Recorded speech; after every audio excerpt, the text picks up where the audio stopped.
Hello friends, previous class में हमने chapter number 5 के कोयले के ऊपर स्टडी की थी, जिसमें हमने उसकी फॉर्मेशन, किस तरह से कोयला बनता है, कितनी तरह की उसकी वैरायटीज़ होती हैं और डिस्ट्रक्टिव डिस्टिलेशन ऑफ कोयल के ऊपर स्टडी किया था। आज की वीडियो में हम लोग पेट्रोलियम और पेट्रोलियम की फॉर्मेशन कैसे होती है, किस तरह से बनता है और पेट्रोलियम को रिफ़ाइन कैसे किया जाता है, उसके ऊपर हम लोग स्टडी करने जा रहे हैं। Okay, so let we start. सबसे पहले हम समझते हैं कि पेट्रोलियम क्या होता है। पेट्रोलियम एक हमारा लिक्विड फॉर्म, एक तरल पदार्थ होता है ईंधन का। जो पेट्रोलियम वर्ड है, ये दो वर्ड्स, पेट्रा मतलब रॉक और ओलियम मतलब ऑयल, मतलब कि चट्टानों में से निकलने वाला तेल। It is the oil that is obtain from rock, इसके रूप में जाना जाता है।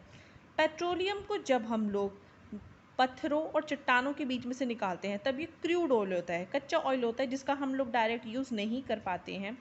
उसको सबसे पहले हमें रिफ़ाइन करना होता है और उसके बाद उसमें से निकलने वाले अदर सब्सटेंसेस को, अलग अलग सब्सटेंसेस को हम लोग डिफरेंट डिफरेंट जगह इसका इस्तेमाल करते हैं। ये इम्पेरिवियस यानी कि ऐसे चट्टानों के बीच में पाया जाता है जो अपने अंदर से पानी को पास नहीं होने देते। उन चट्टानों के अंदर ये ट्रैप होता है, ये बंधा होता है। वहाँ से हम ऑयल को निकालने के लिए वेल यानी कुएं बनाते हैं और फिर उसमें से हम लोग तेल को बाहर निकालते हैं। पेट्रोलियम एक डार्क कलर का, मतलब एक काले रंग का विस्कस, बहुत ही गाढ़ा गाढ़ा पदार्थ होता है और ये दूसरे ऑयल की तरह ही इसका जो वज़न होता है बहुत ही लाइट होता है। ये पानी से भी कंपैरेटिवली लाइट होता है, इसीलिए ये वाटर सरफेस के ऊपर फ्लोट यानी तैर जाता है। इसको निकालने के लिए हम लोग ऑयल वेल, जैसे मैंने बताया कि हम लोग तेल के कुएं बनाते हैं और फिर हम तेल को बाहर निकालते हैं। पेट्रोलियम मिक्सचर है अलग अलग हाइड्रोकार्बन्स का और अलग अलग एलिमेंट्स का। नीचे दो टेबल दे रखी है जिसमें आपको परसेंटेज बता रखी है कि एलिमेंट की कितनी परसेंटेज पाई जाती है और हाइड्रोकार्बन की कितनी परसेंटेज पेट्रोलियम में यानी क्रूड ऑयल में पाई जाती है। और इस पेट्रोलियम को यानी इस क्रूड ऑयल को हम लोग फ्रैक्शनल डिस्टिलेशन के थ्रू इनसे पेट्रोल, कैरोसिन, डीजल और दूसरे केमिकल्स निकालते हैं, जिसको हम लोग प्लास्टिक बनाने में या फिर हमारी दवाइयों की इंडस्ट्री में इसका अलग अलग जगह यूज़ किया जाता है। सबसे पहले हम पढ़ते हैं इस टेबल के अंदर कि एलिमेंट की कितनी परसेंटेज होती है। पेट्रोलियम के क्रूड ऑयल में कार्बन की 83 से 87% यानी सबसे हाई परसेंटेज कार्बन की होती है। हाइड्रोजन की 10 to 14, नाइट्रोजन की 0.1 से 2, ऑक्सीजन की 0.05 से 1.5, सल्फर की 0.05 से 6% और मैटर की 0.1% से भी लेस होती है। हाइड्रोकार्बन की परसेंटेज इसमें पाई जाती है। पैराफिन 30%, नैप्थलीन 49%, एरोमेटिक 15%, एस्फेल्टिक 6% पाया जाता है। अब हम पढ़ेंगे पेट्रोलियम की फॉर्मेशन यानी बनता किस तरह से है। जैसे कोयला कैसे बनता था। कोयलों को बनने में हमें मिलियंस और बिलियन ईयर्स का हमें वेट करना पड़ता है, जब फॉरेस्ट, जंगल के जंगल, सैंड और रॉक्स के बीच में दब जाते हैं। सिमिलरली पेट्रोल के लिए भी हमें ऐसा ही वेट करना पड़ता है। इसमें क्या होता है, जो एक्वेटिक प्लांट यानी जो समुद्र के या जो जलीय पौधे या जीव होते हैं वो सी बेड यानी कि समुद्र के धरातल के नीचे, जैसे जहाँ पर वाटर लेवल ख़त्म होता है उसके नीचे जो फिर परत आ जाती है उसके अंदर वो दब जाते हैं। जैसे कि द मरीन जू प्लैंकटन, जिसमें एनिमल और प्लांट दोनों ही मर जाते हैं हजारों सालों तक और वो समुद्र की गहराई में बॉटम में नीचे दब जाते हैं, जिसके ऊपर मिट्टी, रेत, चट्टानें ऊपर डिपॉजिट यानी ऊपर चढ़ती रहती हैं और फिर उनके अंदर माइक्रो ऑर्गेनिज्म पैदा होते हैं जो कि एनएरोबिक यानी ऑक्सीजन की अब्सेंस में उसका अपघटन करते हैं, डिकम्पोज करते हैं और उसके बाद वो इसको सबसे पहले एक वैक्सी मटेरियल यानी कैरोजिन के अंदर कन्वर्ट करते हैं। फिर हीट और प्रेशर की वजह से ये जो कैरोजिन होता है ये आपका लिक्विड में और गैस के हाइड्रोकार्बन में कन्वर्ट हो जाता है, जिसको हम लोग कैटाजेनेसिस कहते हैं। ये जो कैटाजेनेसिस होता है ये एक्चुअली में लिक्विड हाइड्रोकार्बन होता है जो कि इनफिल्ट्रेट यानी कि जो फिल्टर नहीं होता है, इनफिल्ट्रेट रूप में या तो ग्राउंड तक पहुंच के चला जाता है या फिर समुद्र के अंदर ही ये गहराई में ये वहाँ पर दबा रहता है इम्पेरियस रॉक्स के बीच में, ठीक है ना। यानी कि ऐसी चट्टानें जिनके अंदर से पानी पास नहीं हो सकता है, पानी पास अपने अंदर से नहीं होने देते, उनके बीच में ये वहाँ पर ट्रैप रहता है, फंसा हुआ रहता है उन रॉक्स की लेयर के बीच में। जबकि जो गैसेस हाइड्रोकार्बन्स होते हैं, नेचुरल गैस होती है, वो भी वहीं पर दबी रहती है, जिसे स्पेस मिलने पर वो थोड़े से बाहर आ सकती है। जैसे आप बुक में देख सकते हैं, ये क्या है यहाँ पर, ये है इम्पेरिवस रॉक। ये क्या है, इम्पेरिवस रॉक, जो अपने अंदर से पानी को आर पार नहीं आने देती है, ठीक है। यहाँ पर क्या है, ये ऑयल है, यानी कि यहाँ पे ये पेट्रोलियम है जो कि कच्चे क्रूड फॉर्म में, कहीं कच्चा तेल यहाँ पे फंसा हुआ है इनके बीच में, कहीं जा आ नहीं सकता है। और सिमिलरली ये क्या है, नेचुरल गैस है। फिर यहाँ पे क्या किया जाएगा, तेल के कुएं खोदे जाते हैं और फिर उनमें से इन तेल को बाहर निकाला जाता है। ऑयल को हम लोग क्रूड ऑयल या पेट्रोलियम के नाम से भी जानते हैं, जिसको गड्ढा करके यानी कि कुएं खोद के अर्थ क्रस्ट में से और बाहर निकाला जाता है। सऊदी अरेबिया बहुत ही बड़ा प्रोड्यूसर माना जाता है क्रूड ऑयल का, और जिसको रशिया द्वारा फॉलो किया जाता है। भारत के अंदर भी तेल के कुएं असम और गुजरात में देखे जाते हैं। उसके अलावा बॉम्बे हाई और गोदावरी और कावेरी के जो डेल्टाज हैं, वहाँ पर भी तेल के कुएं पाए जाते हैं। पेट्रोलियम का हमारे जीवन में बहुत ही इंपॉर्टेंट सिग्निफिकेंस है, इसलिए हम इसको ब्लैक गोल्ड यानी काला सोना के नाम से भी जानते हैं। हमको पता है पेट्रोल कितना महंगा है और कितना ही प्रीशियस है। पेट्रोलियम इंडस्ट्री भी अपने आप को 4 पार्ट में डिवाइड करती है। जैसे एक्सप्लोरेशन की खोज करना कि कहाँ पर किस जगह पर पेट्रोल मिल सकता है। एक्सट्रैक्शन, फिर उसे बाहर निकालने की जो प्रक्रिया होती है। फिर बाहर निकालने के बाद उसको रिफाइन करना, शुद्ध करना। शुद्ध करने के बाद उसके अलग अलग सेपरेट यहाँ पर लिक्विड्स बनते हैं, और फिर उसको ट्रांसपोर्ट करना, अलग अलग जगह उसको भेजना। हम करेंगे अब इसका नेक्स्ट टॉपिक रिफाइनिंग, यानी कि पेट्रोल को रिफाइन करके उसमें से डिफरेंट यूज़फुल सब्सटेंसेस को, कॉन्स्टिट्यूएंट को हम कैसे अलग करते हैं। जैसे कि हमें पता है कि पेट्रोलियम जो है वो अलग अलग हाइड्रोकार्बन का मिक्सचर है, जिसमें अलग अलग नंबर ऑफ कार्बन एटम्स के मॉलिक्यूल प्रेजेंट होते हैं। इसलिए इनको हमें अलग अलग टेम्परेचर पर कंडेंस करके और फिर इनमें से अलग अलग कॉन्स्टिट्यूएंट को अलग करना पड़ता है फ्रैक्शनल डिस्टिलेशन की हेल्प से, ठीक है ना। इसी को हम लोग रिफाइनिंग ऑफ पेट्रोलियम के नाम से भी जानते हैं। चलो पढ़ते हैं फ्रैक्शनल डिस्टिलेशन का प्रिंसिपल, सिद्धांत किस तरह से है।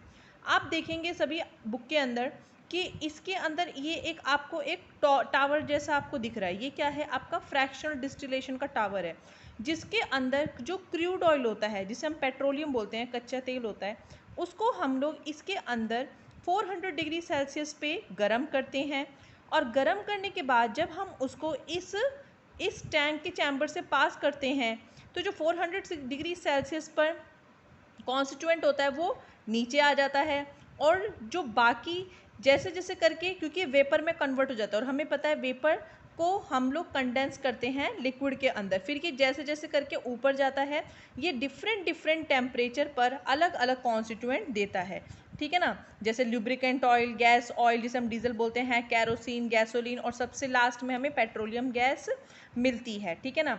जिसको मैं अभी आपको एक डिफरेंट फ्रैक्शनल डिस्टिलेशन के चार्ट से भी अच्छे से समझाऊंगी, ठीक है ना। अभी हम बुक के अकॉर्डिंग देखते हैं क्या बताता है। एक चीज़ याद रखना, जब मैं आपको इसके अंदर आपको एक डिफरेंट पिक्चर से समझाऊंगी, तो ये जो चीज़ें यहाँ पे शो कर रखी हैं, ये क्या है, ये कैप्स हैं। ये कैप्स जैसे वाटर वेपर नहीं, जैसे कि क्रूड ऑयल जब वेपर के अंदर कन्वर्ट हो जाता है और जब वो ऊपर जाता है, तब वो इन्हीं कैप्स को ओपन करके और ऊपर की ओर इस चैम्बर में आ गया। फिर यहाँ पर जैसे 370 डिग्री सेल्सियस का टेम्परेचर होता है, तो उस टेम्परेचर पे आने के बाद ये जो क्रूड ऑयल होता है यहाँ पे कंडेंस हो जाता है, और उसके अंदर से हमारा लुब्रिकेंट ऑयल, मतलब वो वाला ऑयल जो इंडस्ट्री में हम यूज़ करते हैं, वो यहाँ पर लिक्विड फॉर्म में कंडेंस होके और फिर हम उसको बाहर अलग छांट लेते हैं। सिमिलरली फिर जो वेपर्स होते हैं क्रूड ऑयल के, वो ऊपर वाले चैम्बर में इन पोर्स को ओपन करके, इन कैप्स को ओपन करके यहाँ आते हैं। यहाँ पर 300 डिग्री सेल्सियस का जो टेम्परेचर होता है उस पर वो अगेन कंडेंस होकर और फिर हमको क्या देते हैं, डीजल देते हैं। इस तरह से डिफरेंट टेम्परेचर पे ऊपर जाके हमें डिफरेंट यहाँ पे कॉन्स्टिट्यूएंट प्राप्त होते हैं, जिसको अभी हम लोग आगे चार्ट से पढ़ेंगे अच्छे से, ठीक है। पहले हम बुक के अकॉर्डिंग कर लेते हैं क्या है आपका। फ्रैक्शनल डिस्टिलेशन में क्या होता है कि हर एक ऑर्गेनिक कंपाउंड के अंदर कार्बन एटम्स के अलग अलग नंबर होते हैं, इसलिए इनका बॉइलिंग पॉइंट भी अलग अलग होता है। जैसे जैसे करके अलग अलग बॉइलिंग पॉइंट पे पेट्रोलियम पहुंचता है, वहाँ पर ये टेम्परेचर कंडेंस होने लग जाते हैं और इस तरह से करके हमें अलग अलग कॉन्स्टिट्यूएंट, अलग अलग कंपोनेंट यहाँ पे पेट्रोलियम के प्राप्त होते हैं। फ्रैक्शनल डिस्टिलेशन एक टॉल कॉलम, मतलब कि इसे हम क्या बोलते हैं, एक लंबा सा कॉलम होता है उसके अंदर किया जाता है, जिसे हम लोग फ्रैक्शनेटिंग कॉलम के नाम से भी जानते हैं। और क्रूड ऑयल को हम हमेशा 400 डिग्री सेल्सियस के फर्नेस पर गर्म करते हैं और फिर यहाँ पे ये वेपर में कन्वर्ट होकर और फ्रैक्शनेटिंग कॉलम से पास होते हुए अलग अलग हाइड्रोकार्बन अलग अलग टेम्परेचर पे कंडेंस होकर हमें अलग अलग कंपोनेंट प्रोवाइड करते हैं। क्योंकि कार्बन 20 से लेकर कार्बन 70 तक का बॉइलिंग पॉइंट बहुत हाई रहता है, 400 डिग्री सेल्सियस रहता है, इसलिए ये हमारा फ्यूल ऑयल के रूप में रह जाता है। और जो वेपर्स होते हैं वो ऊपर की ओर राइज होते हैं, कॉलम में उठते हैं और अलग अलग फ्रैक्शन में जाकर अलग अलग टेम्परेचर पर अलग अलग हाइट में कंडेंस होके डिफरेंट डिफरेंट बॉइलिंग पॉइंट पर ये कंडेंस होकर हमें डिफरेंट डिफरेंट कॉन्स्टिट्यूएंट प्रोवाइड करते हैं। Hydrocarbon having 1 to 4 carbon atom are gases and escape out of the column, मतलब लास्ट में जो हाइड्रोकार्बन में सिर्फ केवल कार्बन के 1 या 4 मॉलिक्यूल एटम्स रह जाते हैं वो गैस में कन्वर्ट हो जाते हैं और उसको हम लोग गैस के रूप में इकट्ठा कर लेते हैं। चलो क्लास, अब मैं आपको एक चार्ट की हेल्प से अच्छे से समझाती हूँ कि क्या होता है एक्चुअल में। जैसे कि अब आपको दिख रहा है कि एक चार्ट है, इसमें क्या है, आप यहाँ पर लेफ्ट हैंड साइड में देखेंगे क्रूड ऑयल है। क्रूड ऑयल को हम सबसे पहले क्या करते हैं, पास करते हैं और पास होने के बाद ये ऑयल हीट होता है इस फर्नेस के अंदर 400 डिग्री सेल्सियस पर।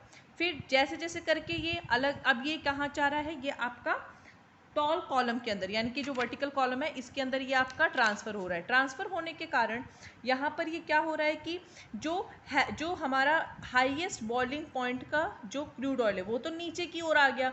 आप देख रहे हो नीचे की तरफ एक यहाँ पे पाइप बना हुआ है जहाँ पे लुब्रिकेटिंग ऑयल और पैराफिन वैक्स और एसफेल्ट है। पैराफिन वैक्स जो हम घर में मोमबत्तियाँ यूज़ करते हैं, लुब्रिकेटिंग ऑयल जो हम इंडस्ट्रीज़ के अंदर यूज़ करते हैं, और एसफेल्ट जो कि रोड बनाने में या फिर एयरपोर्ट की लाइन बनाने, बाईसाइकिल्स की लेन बनाने में यूज़ किया जाता है। फिर ये वेपर्स धीरे धीरे करके ऊपर की ओर जाते हैं, ऊपर की ओर जाते हुए फिर ये कैप्स में से पास होते हुए इस पर्टिकुलर डिस्टिलेशन में जाते हैं, फ्रैक्शन में जाते हैं, यहाँ पर ये कंडेंस होते हैं लिक्विड में और सबसे पहला फ्यूल ऑयल के रूप में हमें मिलते हैं जो कि इंडस्ट्री में यूज़ होता है। फिर अगेन ये और ऊपर वेपर्स राइज अप होते हैं, उठते हैं और फिर अलग जाकर फ्रैक्शन में ये 300 डिग्री सेल्सियस पे हमें डीजल प्रोवाइड करते हैं और फिर ये और ऊपर उठते हैं। जैसे करके वेपर्स अबव राइज होते जाएंगे वैसे वैसे करके हमको अलग अलग कंपोनेंट मिल रहा है। फिर आप देखेंगे 200 डिग्री सेल्सियस के फ्रैक्शन में जाकर ये हमको कैरोसिन प्रोवाइड कर रहा है। फिर वेपर और ऊपर राइज होंगे और ये हमें 150 डिग्री सेल्सियस पे हमें पेट्रोल प्रोवाइड करेंगे।